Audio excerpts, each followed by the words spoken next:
Hello, good morning, good afternoon, good night. যখনই আপনারা দেখছেন সেই অনুযায়ী বলে দিলাম। আজ আমরা রান্না করতে চলেছি মাটন স্টু। চলুন চটপট দেখে নিই ইনগ্রিডিয়েন্টসগুলো কী কী লাগবে।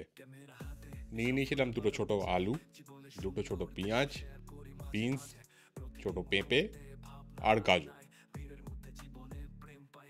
সঙ্গে ছিল আদা বাটা, রসুন বাটা আর আদা হালকা লঙ্কা দিয়ে বাটা। ফার্স্ট স্টেপ ছিল প্যানটাকে গরম করে ওটাতে 1 কিউব অফ বাটার দিয়ে ছোট করে কাটা পেঁয়াজ, আদা, রসুন, লঙ্কা বাটা যেটা ছিল পেস্টটা, সেটাকে নিয়ে ভালো করে কষিয়ে নিতে হতো। সেটাই যথারীতি রেকর্ড করতে ভুলে গেছি। যাই হোক, আর কি করা যাবে। তারপরের স্টেপটা হচ্ছে যে সব কিছু হালকা কষে গেলে, ব্রাউন কালার চলে এলে বা গোল্ডেন কালার চলে এলে মাটন যেটা ছিল সেই মাটনগুলো এর মধ্যে দিয়ে হালকা করে আমাকে কষাতে হবে। তোমাদের মনে হতে পারে স্টুতে কষাবো কেন মাংস? ইউজুয়ালি মাটন যেহেতু রেড মিটের মধ্যে পড়ে, তাই জন্য হালকা করে কষিয়ে নিলে ওপরে মাংসের ওপরে যে লেয়ারটা আছে হালকা পুড়ে গেলে টোটালি একটা ডিফারেন্ট ফ্লেভার তৈরি হয়। সেই জন্য মাংসটাকে কষানো, তারপরে গিয়ে আমরা ওটাকে স্টিম দেব। বারবার খুলে চেক করার কারণ একটাই, যেন মাটনটা পুড়ে গিয়ে প্যানের সাথে লেগে না যায়, যেন প্রপারভাবে কষানোটা হয়, সেই জন্য বারবার করে চেক করা। এই কষানোটাই হচ্ছে মেন খেলা। যদি এইখানে সুন্দর গন্ধ পেয়ে যাও তাহলেই বুঝবে যে এটা খেতে অসাধারণ হবে। আর যদি না পাও তাহলে আর কিছু করার নেই ভাই, আমার দোষ নেই। হ্যাঁ, আগের ভিডিওতেও বলেছিলাম ওটা সাইডে কফি রাখা। তোমাদের না সত্যি কি বলবো। এবার দেখো তলার দিকে হালকা হালকা করে লেগে যাওয়াটা চালু হয়েছে, হালকা হালকা করে পোড়া ব্যাপারটা হওয়া চালু হয়েছে। এইখানেই তুমি মেন গন্ধটা পাওয়া শুরু করবে যে কেমন হতে চলেছে তোমার রান্নাটা।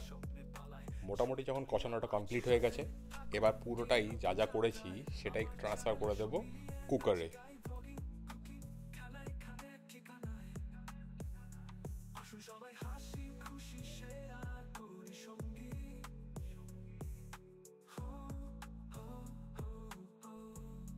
কুকারে মাংস সেদ্ধ করার জন্য মেন ইনগ্রেডিয়েন্টটা কি? সেটা হচ্ছে জল।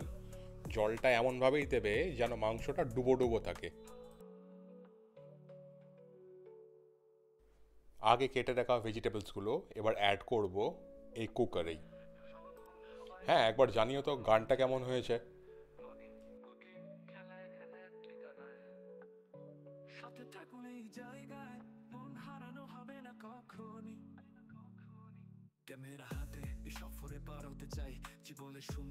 জলের পরিমাণটা দেখে নেবে তোমরা, কারণ ভেজিটেবল পড়ার পরে মনে হতে পারে জল কম জল কম।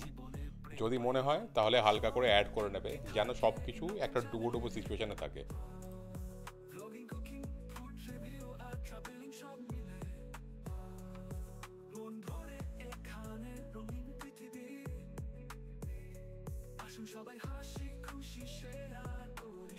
এবার কুকারের ঢাকনা বন্ধ, অপেক্ষা কুকারের সিটি পড়ার।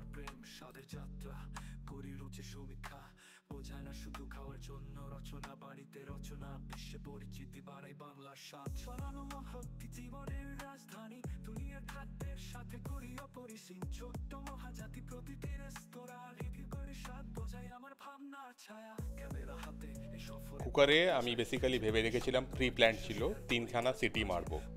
তিনটে সিটি মারার পরে চেক করার জন্য যখন মাংসটা বের করলাম, আমার মনে হলো ছেঁড়ার পরে মাংসটা চেক করার সময় মনে হলো যে মাংসটা সেদ্ধ হয়নি। তাই জন্য মাংসটাকে আবার দিয়ে দিলাম কুকারের ভেতরে আর একটা সিটি বা দুটো সিটি মারার জন্য।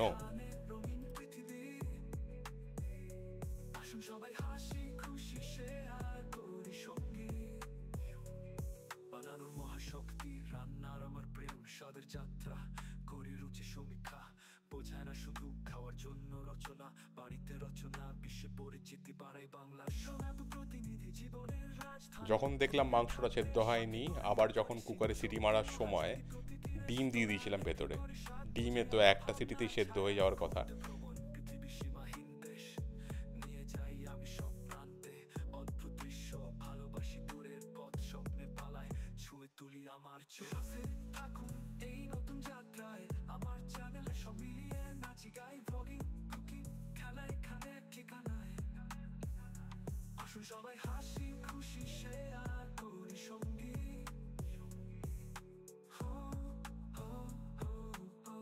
সন্ধেবেলা খাবারের জন্যই এইটুকুনি নেওয়া, রাত্রিবেলা পেট ভরে স্টু খাওয়ার জন্য রেখে দেওয়া হয়েছিল।